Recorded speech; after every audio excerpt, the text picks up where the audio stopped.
Shalom, selamat datang di Renungan Harian Suara Kebenaran. Ketekunan maksimal.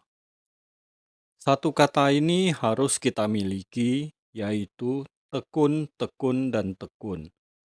Untuk mengalami Tuhan, merasakan kehadirannya di dalam hidup kita, dibutuhkan ketekunan maksimal.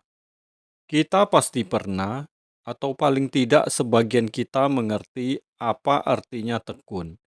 Ketika kita mengingini sesuatu, kita tekun.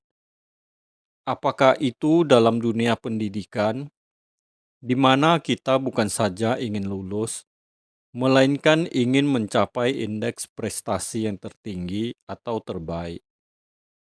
Apalagi kalau dalam suasana kompetisi, suasana bersaing dengan orang lain, kita betul-betul tekun. Memaksimalkan semua kemampuan untuk mencapai apa yang kita ingini.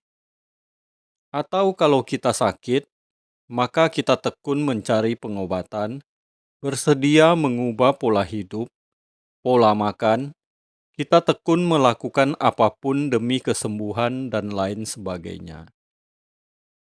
Harusnya untuk Tuhan, ketekunan seseorang haruslah ketekunan yang tertinggi, ketekunan yang maksimal.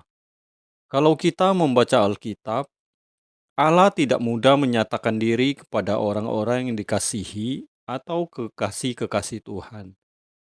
Berapa lama Yusuf untuk bisa mencapai tingkat tertinggi, menjadi sahabat Allah yang menyelamatkan Mesir dan keluarganya di Kanaan? Berapa lama Musa harus diproses untuk menjadi seorang pemimpin yang dipercayai membawa bangsa Israel dari Mesir ke Kanaan? 40 tahun di padang Midian.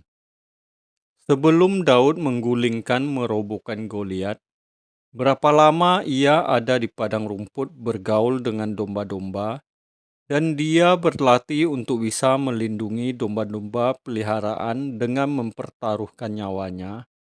Itu pun belum cukup. Ketika Goliat bisa ditumbangkan, Daud harus masuk sekolah padang gurun yang lebih menyakitkan. Apakah Sadrak, Mesak, Abednego, Daniel begitu mudah diangkat? Tidak. Mereka harus melewati tahun-tahun di mana mereka harus menunjukkan cara hidup sebagai umat Yahudi yang berbeda dengan umat bangsa lain, dari cara hidup, cara makan, dan di situ ada pertaruhan. Ibarat Raja Wali, kita harus terbang dan jangan lelah. Kita minta Tuhan kuatkan sayap rohani kita dan memperlebar sayap rohani kita untuk terbang sampai kita mencapai hadirat Tuhan. Kita harus berjuang terus untuk memiliki kesucian sampai kita bisa bersekutu dengan Tuhan dan Bapa di surga berkenan menaruh nama kita di hatinya. Tidak ada harga murah untuk bisa mengalami Tuhan. Alkitab jelas menunjukkan demikian. Jadi, jangan merasa bahwa apa yang kita lakukan ini sudah cukup untuk mengalami Tuhan. Belum. Kalau kita sudah menginvestasikan, mempertaruhkan tenaga, pikiran, dan waktu untuk Tuhan, dengan doa, puasa, dan lain-lain, tapi rasanya kita belum mengalami Tuhan secara maksimal, jangan kita menjadi tawar hati. Jujur saja, masih banyak di antara kita yang masih gamang. Belum tentu, belum tetap. Allah itu antara ada dan tidak ada di dalam hidup kita, atau kita menganggap bahwa kita bukan orang istimewa di hadapan Allah yang bisa mengalami Tuhan secara dahsyat seperti pendeta atau orang-orang tertentu. Kita mungkin menjadi kecut dan kecil hati dan berpikir, memang bagianku tidak bisa banyak. Itu kita ditipu oleh suara hati kita yang bukan dari Tuhan. Tuhan mau dialami. Tuhan berkenan dialami sebanyak-banyaknya. Tetapi orang yang bisa mengalami Tuhan sebanyak-banyaknya adalah orang yang memiliki kapasitas diri sebesar-besarnya.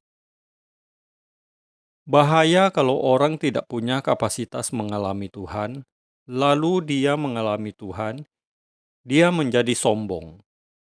Dan lebih mengerikan kalau ia manipulatif, memanfaatkan Tuhan, paling tidak untuk kesombongan diri. Jadi kita harus tekun mencari Tuhan. Sementara kita berdoa, kita puasa, kita belajar firman Tuhan. Tuhan terus menggarap manusia batinia kita. Bagaimana kita bisa membulatkan hati mencintai Tuhan, hati yang utuh dan bulat mencintai Dia.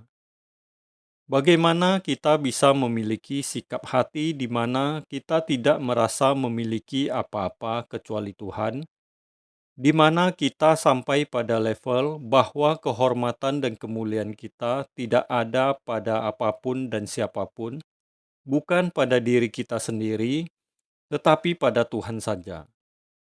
Sejujurnya, ini tidak mudah. Dibutuhkan ketekunan, belajar firman, berdoa, bertemu Tuhan. Banyak hal yang Tuhan kerjakan di dalam dan melalui hidup kita. Jangan berhenti. Kita terus akan terbang. Kita minta Tuhan kembangkan sayap kita, terus kita akan terbang. Jangan jenuh. Ada saat-saat tertentu di mana kita bisa merasakan lawatan Tuhan yang luar biasa. Tapi ada saat-saat tertentu seakan-akan Tuhan tidak hadir. Tuhan sengaja membuat itu untuk menguji seberapa kita sungguh-sungguh berani menanti-nantikan Dia. Amin. Tuhan Yesus Kristus memberkati.